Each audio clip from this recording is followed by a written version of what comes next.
Natural hair colour కోసం చూస్తున్నారా? అయితే Anoos henna and black expert వాడండి.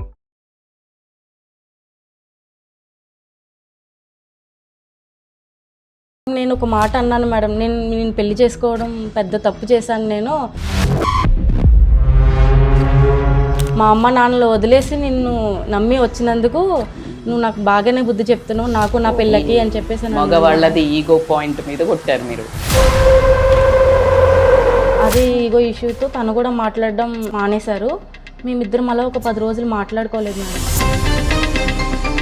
మరి మీరు సారీ చెప్తా అన్న రోజు ఆయన ఒప్పుకున్నాడా మీ సారీని? లేదు మేడం, అంటే నేను నెక్స్ట్ డే చెప్దాము అని అనుకునేసరికి కాల్ వచ్చింది మేడం. ఇలా ఏం కాల్ వచ్చింది? మా హస్బెండ్కి యాక్సిడెంట్ అయ్యి చనిపోయారని మేడం.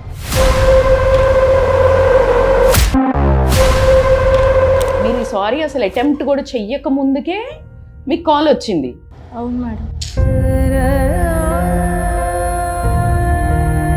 నా బిడ్డ మొహం చూసి నేను ఇంకా ఆగుతున్నాను మేడం, లేదంటే నేను ఎప్పుడో సూసైడ్ చేసుకునేదాన్ని మేడం. ఈ విషయం తెలుసు.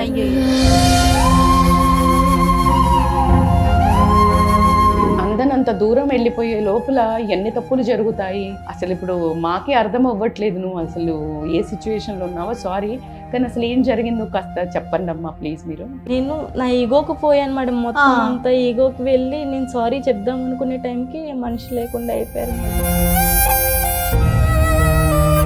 ఆ రోజు నుంచి ఈ రోజు వరకు నేను సారీ చెప్పుకుంటూనే ఉన్నాను మేడం, కానీ సారీ తీసుకోవడానికి ఆ మనిషి లేరు అంతే. ఇది నా కథ కార్యక్రమానికి స్వాగతం. నమస్తే అక్క. నమస్తే జయ. అక్క, సుహాసిని అని ఒక ఆవిడ మన స్టూడియోకి వచ్చారు.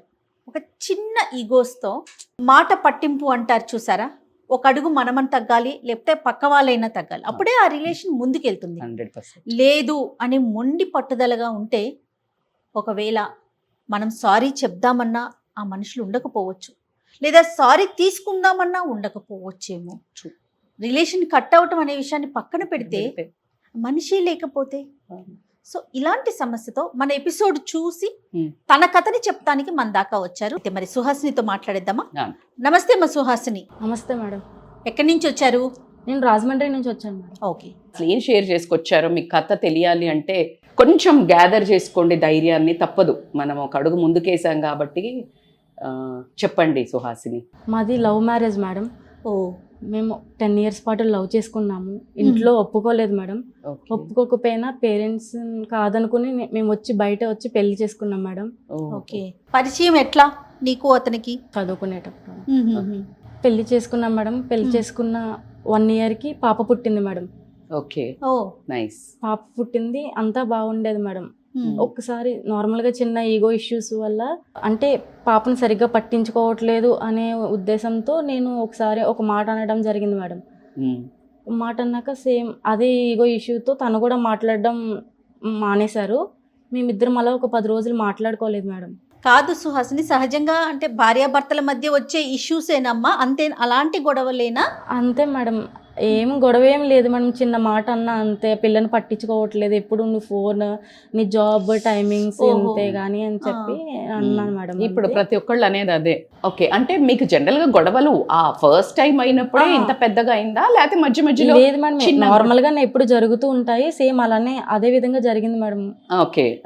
ప్రతిసారి అయినప్పుడు ఎన్ని రోజులు మాట్లాడుకోకుండా ఉంటారు? 2 days, 1 day అంతే మేడం. ఈసారి కాస్త మాట పెద్దగా అయిందేమో. ఓకే. అదర్వైజ్ మిగతాదంతా ఓకేనమ్మా? మిగతాదంతా ఓకే. మేము ఎప్పుడు మంచిగానే ఉండేవాళ్ళం మేడం. మేము ఎప్పుడు మాట అనుకునేది లేదు, ఏం చేసేది ఏం లేదు మేడం. మీ పెళ్ళైన తర్వాత మీ అమ్మ వాళ్ళతో మీకు మళ్ళీ కనెక్షన్ వచ్చిందా తర్వాత? లేదు మేడం, మా పేరెంట్స్ వాళ్ళు ఒప్పుకోలేదు, వాళ్ళ పేరెంట్స్ వాళ్ళు ఒప్పుకోలేదు. మేమే ఉంటున్నాం మేడం. ఓకే. సో గొడవ అయిన తర్వాత ఏం జరిగింది? నార్మల్గా ఆ 10 days కూడా నేను ఏమైనా వండి పెడితే తను తీసుకుని వెళ్ళడం అంతేగాని ఏం మాటలు ఏం జరగలేదు మేడం. ఓకే. ఎప్పుడు నేనే సారీ చెప్తున్నా, తను కూడా సారీ చెప్తాడు, అలా ఉంటది. కానీ ఈసారి సరే తనే చెప్పాలి సారీ అనే విధంగా నేను వెయిట్ చేయడం. ఎప్పుడు మీరే చెప్తారా జనరల్లీ? నేను చెప్తాను. ఓకే. ఈసారి కాస్త మీరు కూడా మొండి పట్టుబట్టారు. అవును మేడం. అసలు అంత మాటలు ఏమొచ్చినాయి మీ ఇద్దరి మధ్యన? 10 రోజు మాట్లాడుకోనంతగా నేను 2-3 సార్లు చెప్పి చూసాను మేడం. పట్టించుకోకపోవడం, నన్ను కూడా పట్టించుకోకపోయేసరికి నేను ఒక మాట అన్నాను మేడం, నేను పెళ్లి చేసుకోవడం పెద్ద తప్పు చేశాను. నేను మా అమ్మ నాన్నలు వదిలేసి నిన్ను నమ్మి వచ్చినందుకు నువ్వు నాకు బాగానే బుద్ధి చెప్తున్నావు నాకు నా పిల్లకి అని చెప్పేసి అని అన్నాను. మగవాళ్ళది ఈగో పాయింట్ మీద కొట్టారు మీరు. ఇంకా అలా అనేసరికి ఆయన మాట్లాడకపోవడం ఇదంతా జరిగి, అసలు ఎప్పుడు ఆయన అలా ఉండేవారు కాదు మేడం, ఎప్పుడు మాట్లాడుతూనే ఉండేవారు, నన్ను చాలా బాగా చూసుకునేవారు మేడం. అంటే ఏ చిన్నది వచ్చినా సరే దగ్గరుండి చూసుకోవడం, పిల్లను కూడా అంతే జాగ్రత్తగా చూసి ఉండేవారు మేడం. కాకపోతే ఆ 2-3 రోజుల నుంచి చూసుకోకపోవడంతో మీరు వెంటనే అతను అసలు ఏం చేస్తాడమ్మా? తన టైమింగ్స్ ఏంటి? పట్టించుకోనేంత బిజీ ఉంటారా నిజంగానే అయినా? అలా ఏం ఉండదు మేడం, కాకపోతే కొంచెం ఫోన్ ఇదంతా చూడడం వల్ల కొంచెం అశ్రద్ధ. మనం అప్పుడు మాట్లాడుకుంటున్నాం కదా, పెళ్లి చేసుకునేంత వరకేమో వెంట పట్టం గానీ ఆ ప్రియారిటీ, ఆ టైం ఫోన్ తగ్గుతుంది, వీళ్లతో పెరుగుతుంది.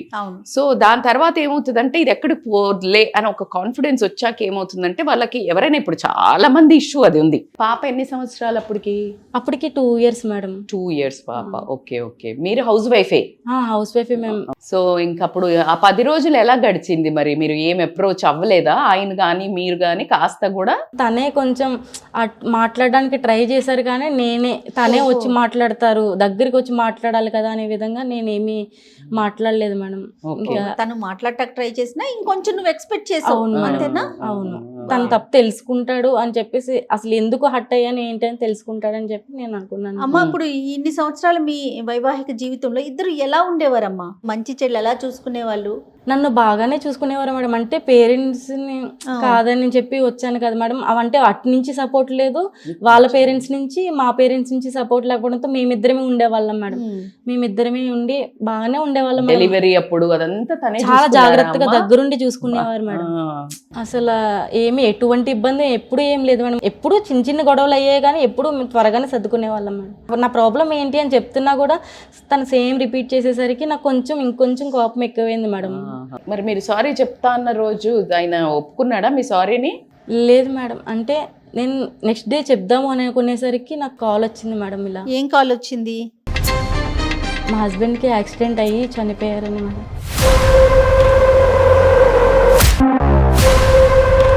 మీరు సారీ అసలు అటెంప్ట్ కూడా చెయ్యక ముందుకే మీకు కాల్ వచ్చింది? అవును మేడం. ఏంటమ్మా, జనరల్గా ఆఫీస్కి వెళ్తే ఫోన్ వచ్చిందా మీకు? ఎట్లా వెళ్ళి వచ్చే టైమా, వెళ్ళాక ఎలా జరిగింది అసలు? సారీ అమ్మా, మిమ్మల్ని ఇబ్బంది పెడుతున్నా మీ క్వశ్చన్లు అడిగి. అంటే మీ కథ అది చాలా పెద్ద మెసేజ్ ఇస్తుంది సమాజానికి అని నా నమ్మకము. అసలు ఇప్పుడు మాకే అర్థం అవ్వట్లేదు నువ్వు అసలు ఏ సిచ్యువేషన్లో ఉన్నావో. సారీ, కానీ అసలు ఏం జరిగిందో కాస్త చెప్పండి అమ్మా ప్లీజ్. మీరు ఏమన్నా? నేను నా ఈగోకి పోయాను మేడం, మొత్తం అంతా ఈగోకి వెళ్ళి నేను సారీ చెప్దాం అనుకునే టైంకి మనిషి లేకుండా అయిపోయారు మేడం. అసలు ఆ రోజు ఏం జరిగింది తల్లి? మళ్ళీ అంటే యాజ్ ఇట్ ఈస్గా ఆఫీస్కి వెళ్ళిపోయారు ఆయన? ఆఫీస్కి వెళ్ళిపోయారు మేడం. వెళ్ళిపోయాక వస్తున్నప్పుడు ఇలా యాక్సిడెంట్ అయిందంట మేడం. నేను సారీ చెప్దాం అనే టైంకి ఆయన లేరు. So sad. భగవంతుడా. ఎట్లా మా 2-wheeler? అవును మేడం. మాకు నిజంగా కూడా చాలా బాధాకరమైన విషయము. ఇంత చిన్న ఏజ్లో 10 ఏళ్ళు ప్రేమించి తల్లిదండ్రులను కాదని ఇద్దరు పెళ్లి చేసుకొని ఒకరికొకరు అండగా ఉండి ఒక కూతురు పుట్టి అందరి జీవితాలలో అడపాదడపా జరిగే గొడవలే, కానీ మీ జీవితం ఒక్కసారిగా అంటే తల కిందులయ్యేంత గొడవ కూడా కాదు మీరు చెప్పినట్టు చూస్తే. కానీ ఈరోజు మీకు భయంకరమైన ఒక సందిగ్ధమైన పరిస్థితిలో అయితే జీవితం మిగిలిపోయిందని నాకు అనిపిస్తోంది. సో మీరు ఇక్కడ రావడానికి ఏమిటి కారణం ఏంటమ్మా? పడుతున్న బాధ ఎవరికి చెప్పాలో ఏం తెలియలేదు మేడం. మీరు నా అమ్మలా అనిపించారు మేడం, అది మీకు చెప్పుకుందామని వచ్చాను. అంటే మీ తల్లిదండ్రుల దగ్గరికి బ్యాక్ వెళ్ళారా అమ్మ? ఏం జరిగిందా తర్వాత? అంటే ఇప్పుడు మీ పరిస్థితి ఏంటి, మీరు ఎక్కడ ఉంటున్నారు? ఇది జరిగినప్పుడు వెళ్ళాను మేడం, వెళ్ళాను కానీ నాకు ఉండాలనిపించలేదు మేడం. మళ్ళీ నా పాపను తీసుకుని వచ్చేసాను. ఎందుకు ఉండలేకపోయారమ్మా? ఇప్పుడు ఆ పిల్లని చూసుకోవడానికి ఎవరో ఒకరు ఉండరు కదా, నువ్వు ఇంకొక పెళ్లి చేసుకో అని చెప్పి వాళ్ళు అడగడం జరిగింది మేడం. ఈ 10 సంవత్సరాలు ప్రేమించి పెళ్లి చేసుకున్న మనిషిని నాకు లేడనేసరికే నాకు బాధ అని, అంటే మళ్ళీ పెళ్ళంటే ఇంకొక బాధ కదా మేడం. అందుకని మీరు వచ్చేసారు, ఊరికే వాళ్ళు అడుగుతున్నారు అంతేనా? అవును మేడం. నాకు చాలా అంటే నా బిడ్డ మొహం చూసి నేను ఇంకా ఆగుతున్నాను మేడం, లేదంటే నేను ఎప్పుడో సూసైడ్ చేసుకునేదాన్ని మేడం. ఈ విషయం తెలుసు.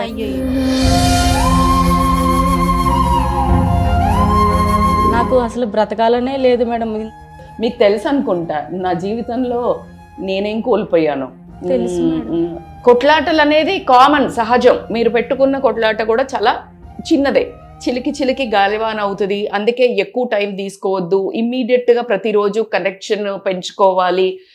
ఒక 2-3 డేస్కి ఒకసారి ఏమైనా గొడవలు ఉంటే క్లియర్ చేసుకోవాలి. దాన్ని ఏదో రగ్గు కింద నెట్టేస్తూ ఉంటాం మనం, మళ్ళీ మాట్లాడితే గొడవ అవుతుందిలే అని ఏదో కప్పిపుచ్చుతూ ఉంటాం. అట్లా చెయ్యొద్దు. మనసు ఏ టైము, ఏ రోజు ఈ రోజు బయటకు వెళ్తే ఇంటికి తిరిగి వస్తామా లేదా అనే జీవితాలే అందరివి. ఒక క్షణికం జీవితం. సో అలాంటిది నాకంటే చాలా బాగా ఎవరూ చెప్పలేరు ఈ పనిని. కానీ నువ్వు కూతుర్ని నేను కన్నది అది చిన్నది, అదేం తప్పు చేయలేదు కదా. అలా అని మీరు తప్పు చేశారు అని కూడా నేను అస్సలే అన్నాను. మీరు ఆ గిల్ట్ తీసుకోకండి. తను కేవలం ఆ గిల్ట్ ఫీల్ అవుతుంది. గిల్ట్ ఎందుకు తీసుకోవద్దు అంటే, మీరు మాట్లాడలేదు, గొడవ పడలేదు, కానీ మీరేమి చేయలేదు కదా తను చనిపోవడానికి. తన రాత మాత్రం అంతవరకే ఉంది. తన జీవితంలో బ్రతుకు అంటే ఆయుష్ అంతవరకే ఉంది. కానీ మీరు మాట్లాడుతూ ఉండి చనిపోతే మీకు ఈ రిగ్రెట్ ఉండేది కాదు కాబట్టి మీకు అది అనిపిస్తుంది. బట్ ఏదైతే మీరు ఆ రిగ్రెట్ ఫీల్ అవుతున్నారో, బాధ ఫీల్ అవుతున్నారో, అది మీరు ఫీల్ అవ్వండి. తనకు లెటర్ రాయండి. మీకు బాధ దుఃఖం వచ్చినప్పుడు ఒక పెన్ను పేపర్ పెట్టుకొని, మనిషి నిజ జీవితంలో ఉన్నా కూడా మనము ఫర్గివ్ అడిగితే ఇవ్వడం లేదు, అంటే వినడం లేదు, ఒప్పుకోవడం లేదు. కానీ ఆ మనిషి ఉన్నాడు అని అనుకుని మీరు రాయండి, లెటర్ రాయండి. ఒక్కసారి కాదు, మీకు దుఃఖం ఎప్పుడు వచ్చి మీకు ఎప్పుడు నిస్సహాయత ఎప్పుడైతే వస్తుందో ప్రతిసారి మీకు ఏమనిపిస్తుందో అది రాయండి. ఇప్పుడు రీసెంట్లీ నేను చేసే యాక్ట్ చెప్తాను జయ.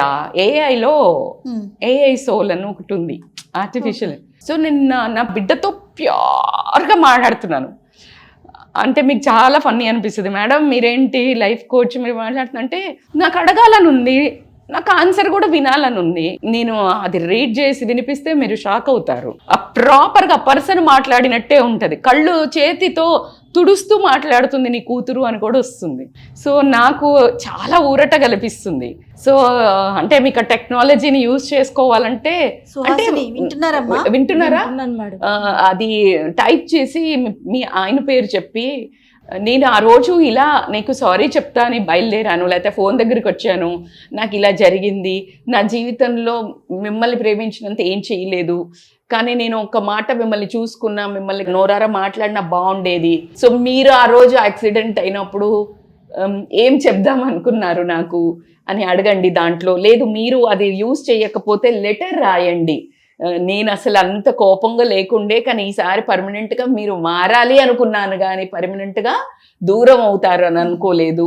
ఆ క్షమాపణ అడగలేదు అన్న ఆ మధ్యస్థ ఫీలింగ్ అయితే మీకు ఉంది ఖచ్చితంగా. ఆ రోజు నుంచి ఈ రోజు వరకు నేను సారీ చెప్పుకుంటూనే ఉన్నాను మేడం, కానీ సారీ తీసుకోవడానికి ఆ మనిషి లేరు.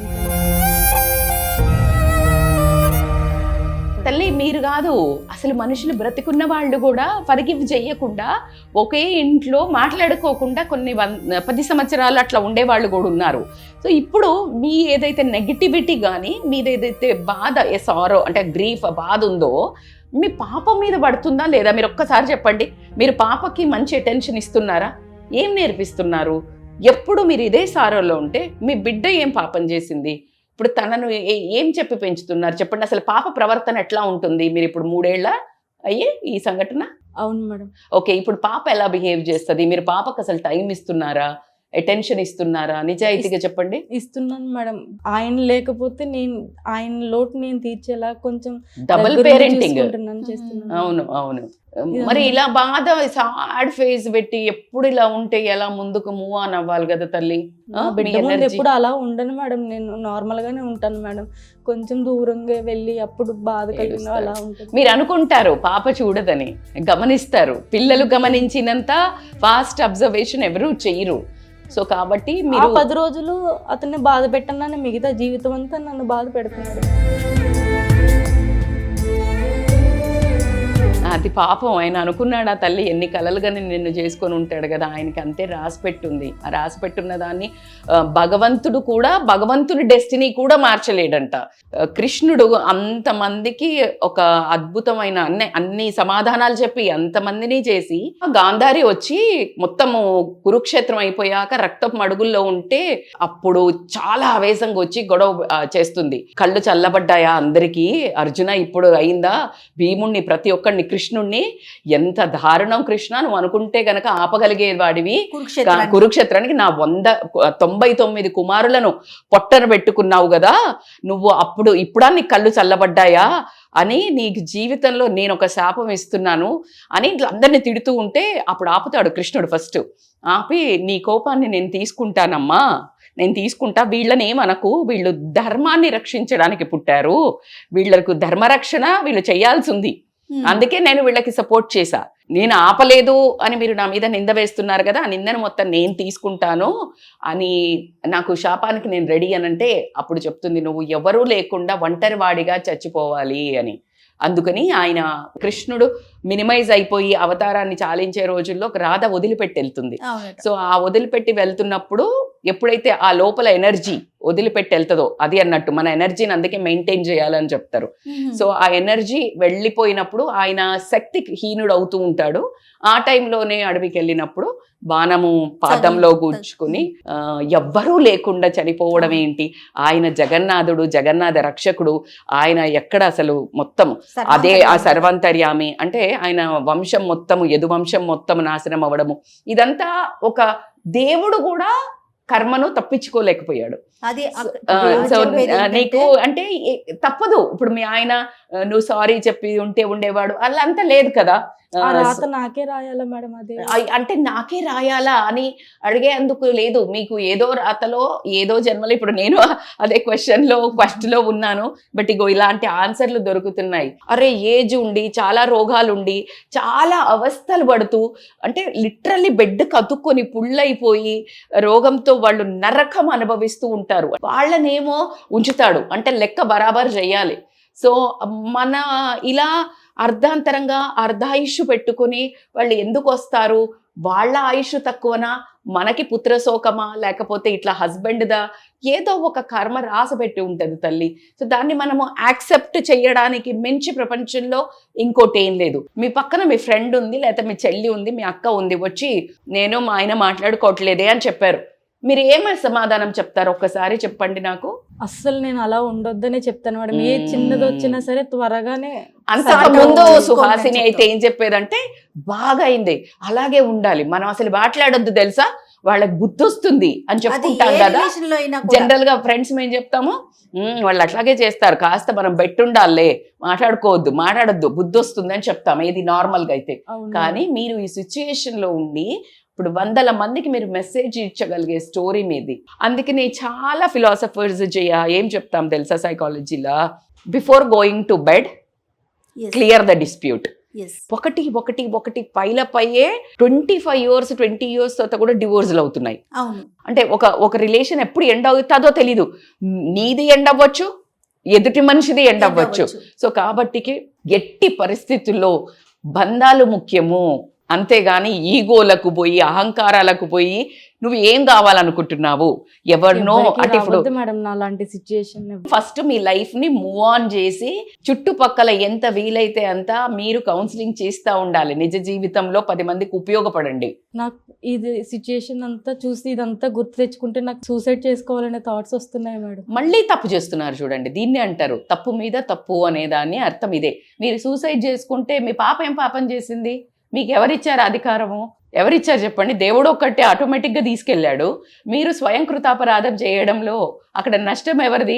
అప్పుడు పాప అడగాల, నేనే ఎందుకు, నాకే ఎందుకు అని మళ్ళా కంటిన్యూ క్వశ్చన్ పరంపరగా.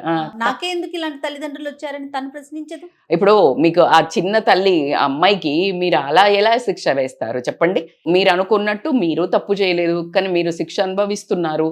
కానీ నేనేమంటానంటే సర్వీస్ కొంచెం మీకు క్లెన్జింగ్ కావాలి అంటే నా సజెషన్ ఏంటంటే వాలంటీర్గా కొన్ని ఆర్ఫనేజెస్ ఉంటాయి కదా, వెళ్ళి ఆర్ఫనేజెస్లో కానీ గుళ్ళో కానీ లేకపోతే సర్వీస్ చెయ్యండి. సర్వీస్ అనేది ఏంటంటే ప్రతి ఒక గిల్ట్కి కానివ్వండి, ఏదైనా ఒక దానికి ప్రక్షాళన.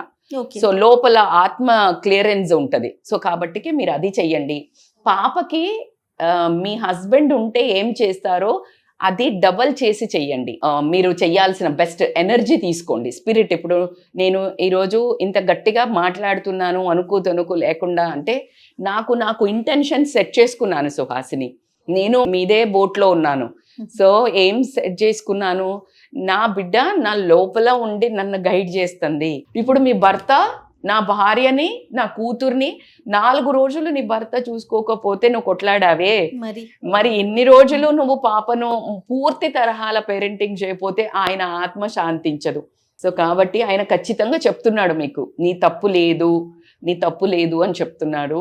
సో మీకు వీలైన ఆయన తిరిగిన ప్లేస్ లో నేను ఉంటే ప్రతి క్షణం ఆయనతో ఉన్న మెమరీసే గుర్తొస్తున్నాయి మేడం. నాకు గుర్తు చేసుకొని వాటిని స్ట్రెంగ్త్ తీసుకోండి. కానీ బాధను ఎన్ని రోజులు కంటిన్యూ చేద్దాం చెప్పండి? మీరు చెప్పండి. ఒకవేళ ఇప్పుడు నేను అంటున్నాను, నాకు ఒక మాట చెప్పండి, నేను అడుగుతాను. ఇప్పుడు నాకు అస్సలు బ్రతకాలనిపించట్లేదు సుహాసిని, నా కూతురు లేని బ్రతుకు నాకు అస్సలు బ్రతకాలనిపించట్లేదు. హానెస్ట్గా నేను వదిలేసి ఇంట్లో ఏడ్చుకుంటానో లేకపోతే మొత్తం రోగానబడి మంచానబడి ఉందామనుకుంటున్నా. మీరేం సజెషన్ ఇస్తారు నాకు ఒక్కసారి చెప్పరా? మీరు అలా వద్దు మేడం, అలా ఉండొద్దు. మళ్ళీ నాకొక న్యాయం మీకొక న్యాయమా? సో మీరు కూడా అలా ఉండొద్దు. మనము ఏ కర్మ ఎప్పుడు చేసామో తెలీదు. ఆ లెసన్స్ అన్ని గట్టిగా నేర్చుకొని పోవాల్సిందే, కంపల్సరీ అనుభవించాల్సిందే. మీరు ఆత్మహత్య అన్నారు కదా, మీరు ఒకవేళ ఆ సిలబస్ కంప్లీట్ చేయకుండా పాస్ అవ్వకుండా ఉంటే ఫెయిల్ అయినట్టే. మళ్ళా చదవాల 8th క్లాసో 6th క్లాసో అని ఎలా అంటారో, మళ్ళా ఇక్కడి నుంచి కష్టాలను మళ్ళా నెక్స్ట్ జన్మలో కంటిన్యూ చేస్తాడు. సో కాబట్టికి మళ్ళా మొదటి నుంచి చదవడం బెటరా, ఇప్పుడు నుంచి చదవటం, ఈ ఒక్క 1 సబ్జెక్ట్ చదవడం బెటరా అనేది డిసైడ్ చేయండి. అండ్ సీరియస్లీ ఆత్మహత్య మహాపాపం అనేది, శిక్షార్హం అనేది మీ అందరికీ తెలుసు. నేను ఇందాక మీరు క్వశ్చన్ వేయలేదు నన్ను, 99 కౌరవులే చనిపోయారు అని చెప్పాను. ఎందుకు అంటే అందులో ఒక్క కౌరవులు మాత్రం ఏం చేస్తాడంటే అతను ధర్మం వైపు ఉంటాడు, వీళ్లతో పార్టిసిపేట్ చేయడు. ఆ ఒక్క కౌరవుడు మాత్రమే పాండవుల వైపు ఫైట్ చేస్తాడు. అప్పుడు గాంధారి ఇట్లా చూసి ఈ కొడుకుని అంటుంది, నువ్వు సొంత అన్నదమ్ములను చంపుతావా, నువ్వు అసలు తమ్ముడువేనా, న్యాయమేనా, నీకు నీ రక్తాన్ని మట్టుబట్టిస్తావా పరుల కోసం, అట్లా అంతా చాలా బ్యాడ్ వర్డ్స్ హ్యూమిలియేట్ చేస్తే వెళ్ళి గిల్ట్ వస్తుంది. బాగా గిల్ట్ వచ్చేట్టు కొంతమందిని అంటారు మాటలు. అంటే ఇప్పుడు వాళ్ళకి లేకున్నా కొంతమంది ఎందుకు బతుకుతున్నావు ఇట్లా అనగానే ఆ సూసైడ్ చేసుకునే వాళ్ళ గిల్ట్ ఫీలింగ్, సో వెళ్ళి సూసైడ్ చేసుకుంటాడు. కానీ అసలు చేసింది ధర్మరక్షణ, ధర్మం కోసం కుటుంబానికి అగెనెస్ట్గా పోయాడు, తల్లిదండ్రులకు అగెనెస్ట్ పోయాడు, ధర్మానికి నిలబడ్డాడు, నెగ్గాడు. కానీ చేసిన మహాపాతకం ఏంటంటే అతను ఆత్మహత్య. So he was not allowed into నరకానికే పంపించాడు, అతనికి స్వర్గానికి లేదు. కృష్ణుడు శిక్ష వేశాడు ఏంటంటే వైతరణ నది అని దాటించాలా, అతన్ని వెళ్లకుండా అక్కడ. ఎందుకు అంటే ఆత్మహత్య అంత పాపము. తల్లి మనం చచ్చిపోయేంత వరకు, అంటే 60 ఏళ్ళు వచ్చిన ముసలమ్మకు కూడా అమ్మ కావాలనిపిస్తుంది. దాన్ని ఎక్కడ వదిలేసి వెళ్తావు చెప్పు? తప్పమ్మ. అసలు కనీసం ఇంకొకసారి రాకూడదు నీకు జీవితంలో, ఇంకొకసారి ఆ మాట మాత్రం అనకు. ఫస్ట్ ఆ ప్రామిస్ చేస్తావా చెప్పు? చేస్తాను, ఖచ్చితంగా చేస్తాను. ఇంకొకసారి ఊహల్లకు కూడా రానిచ్చకండి. సో మంచి సేవ చేయండి. మంచి మెసేజ్ ఇచ్చారమ్మా మీరు, ధైర్యం చేసి స్టూడియోకి వచ్చి లేట్ చేయొద్దు, క్షమాపణ ఎలా అడగాలి, ఎంత తొందరగా కోలుకొని జీవితాన్ని సరిపెట్టుకోవాలి, ఏ క్షణం ఎవరికి లాస్ట్ క్షణం అవుతుందో, బంధం లాస్ట్ అవుతుందో, క్షమాపణ ఖచ్చితంగా కోరుకోవడము, ఇలాంటివి ముఖ్య ఉద్దేశాలు జీవితానికి. సో మీకు మేము థ్యాంక్స్ చెప్తున్నాము. నేనే మీకు చాలా థ్యాంక్స్ చెప్తున్నాను మేడం. నా సిచ్యుయేషన్ ఎవరికి ఉండొద్దు, ఎవరైనా గొడవలు పడినా సరే కొంచెం త్వరగా సరిదిద్దుకుని మూవ్ ఆన్ అవ్వాలి, కానీ ఎక్కువ రోజులు ఉండి అది ఇంకా ఎక్కువ చేసుకోకుండా ఉంటారని. పాపం చాలా ఫీవర్ గా ఉండింది ప్రెసెంట్, అసలు మాట కూడా చెప్పలేకపోతుంది టాబ్లెట్లు వేసుకొని. కాకపోతే తను చేసిన తప్పు ఎవరు చెయ్యకూడదు అనే ఒక చిన్న ఫీల్ తో మన దాకా వచ్చిందక్క. రియల్లీ హ్యాట్స్ ఆఫ్ అమ్మా నీ ధైర్యానికి. అక్క చెప్పినట్లుగా ధైర్యంగా ఉండండి, కావాలంటే సెషన్స్కి వెళ్ళండి, టైం ఇస్తారు మీకు. పర్సనల్గా వెళ్ళి కలవండి, ధైర్యంగా ఉండండి. ఓకే. అక్క చెప్పినట్లుగా మీరే ముందు ఒక అడుగు ముందుకేసి క్షమాపణ చెప్పండి, లేదా మీరే యాక్సెప్ట్ చేయండి. అప్పుడు మీ కథ నిజంగా సుఖాంతమవుతుంది. సో ప్రేక్షకులకి మరొక్కసారి, మీరు కూడా ఎవరినైనా క్షమించాలనుకుంటున్నారా, లేదా ఎవరి క్షమాపణ అయినా తీసుకోవాలనుకుంటున్నారా? మీ కథని ఇది నా కథగా ప్రసారం చేయడానికి సుమన్ టీవీ మీకు అవకాశం కల్పిస్తోంది. మీ స్టోరీని కింద కనిపిస్తున్న నెంబర్కి వాట్సాప్ చేయండి. నమస్తే. థ్యాంక్ యూ అక్క. నమస్తే. నమస్తే జయ, థ్యాంక్ యూ.